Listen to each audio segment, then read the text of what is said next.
Operation Sindoor యుద్ధం మొదలైంది. ఇది ఆరంభం మాత్రమే, అంతం కాదు.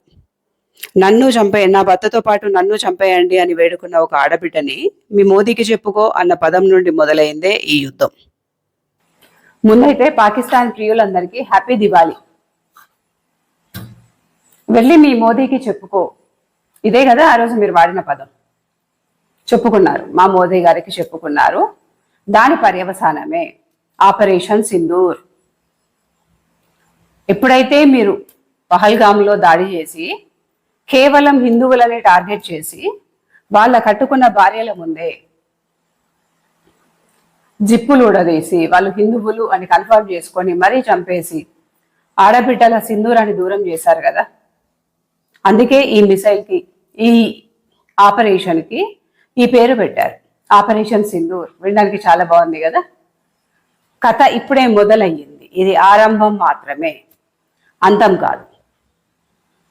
9 ఉగ్రవాద స్థావరాల పైన ఏక సమయంలో ఒకేసారి కేవలం మిసైల్స్తో దాడి చేసి సుమారుగా 100 నుండి 140 మందిని వేసేశారు. పాకిస్తాన్ ప్రధానమంత్రి గారే చెప్పారు ఇందాక, ఇండియా నుండే జరిగింది ఇది అని. అంటే పాకిస్తాన్లోకి మా వాళ్ళు ఎవరు వెళ్ళలేదు. జస్ట్ ఇండియాలో ఉండి ప్రతీకారం మాత్రమే. మా ఆడబిడ్డలని ఇబ్బంది పెట్టినందుకు, మా హిందువులని అతి కిరాతకంగా చంపినందుకు జస్ట్ ప్రతీకారం మాత్రమే తీర్చుకున్నాము. మేము మీతో యుద్ధానికి సిద్ధంగా లేము అని క్లియర్గా మోదీ గారు చెప్తున్నారు. అయినా పర్వాలేదు, మేము గెలుకుతాము, మేము ప్రతీకారం తీర్చుకుంటాము, దీనికి మళ్ళీ ప్రతీకారం తీర్చుకుంటాము అంటే మేము రెడీ. కానీ నిన్న జరిగిన ఈ సంఘటన వల్ల 80 నుండి 90% యుద్ధానికి అవకాశం ఉంది.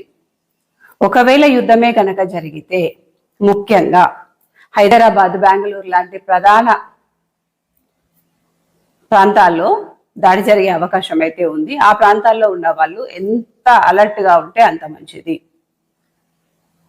భారత్కి అవి 2 మెయిన్ ప్రదేశాలు, జనాభా ఎక్కువ ఉంటారు.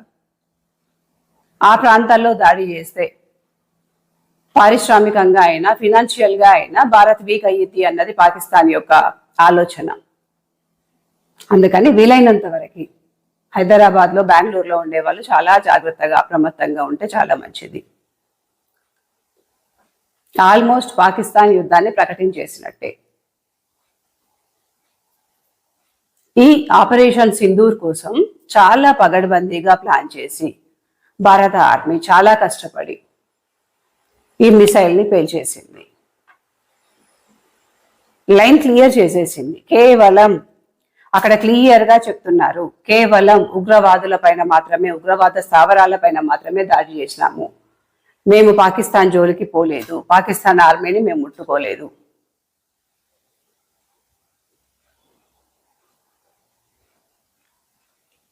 ఈరోజు నిజంగా ఏ పౌరుణ్ణి పలకరించినా కూడా ముఖ్యంగా వాళ్ళందరూ చెప్తుంది ఒకటే మాట, జై భారత్,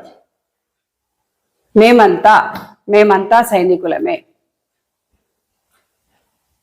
భారతదేశంలో ఉన్న ప్రతి ఒక్క పౌరుడు సైనికుల్లాగానే ఫీల్ అవుతున్నాడు. నిన్న జరిగిన ఆపరేషన్కి ప్రతి ఒక్క పౌరుడు హర్షిస్తున్నాడు, గర్వంగా చెప్పుకుంటున్నారు, ఆడబిడ్డల సింధూరాన్ని కాపాడిండ్రు అని. ఆ రోజు వాళ్ళు అక్కడ మాట్లాడాల్సిన మాటే కాదు అది, వెళ్ళి మోదీకి చెప్పుకోవాలి.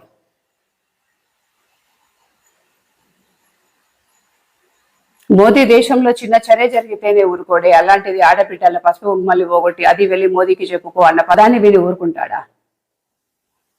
ఆడబిడ్డల గిఫ్ట్గా ఇచ్చేశాడు. 9 స్థావరాల పైన కాన్సన్ట్రేషన్ పెడితేనే ఇలా ఉంది. నిజంగా భారత సైనికులు గనక సీరియస్గా తీసుకొని ఈ యుద్ధాన్ని సీరియస్గా తీసుకుంటే మీ పరిస్థితి ఏంటి? హైదరాబాద్లో ఉన్న ఉగ్రవాదులు ఆల్మోస్ట్ ఖాళీ అయిపోయారు. అయినా తెలియదు ఎంతమంది ముసుగులో ఉన్నారు. ఎంత అలర్ట్గా ఉంటే అంత మంచిది.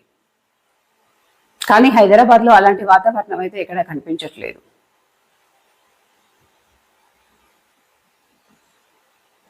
7th, 8th చాలా ప్లేసుల్లో మాక్ డ్రిల్స్ అని చెప్పి ఆ విషయాన్ని మాకు చెప్పి ఆపరేషన్ మాత్రం అక్కడే వేసేశారు.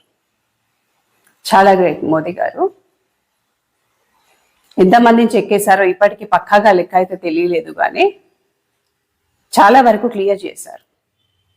మళ్ళీ చెప్తున్నాను, ఉగ్రవాద స్థావరాలపైన మాత్రమే దాడి జరిగింది, పాకిస్తాన్ ఆర్మీ పైన కాదు. సపరేట్గా పాకిస్తాన్ పైన కాన్సన్ట్రేషన్ పెట్టలేదు.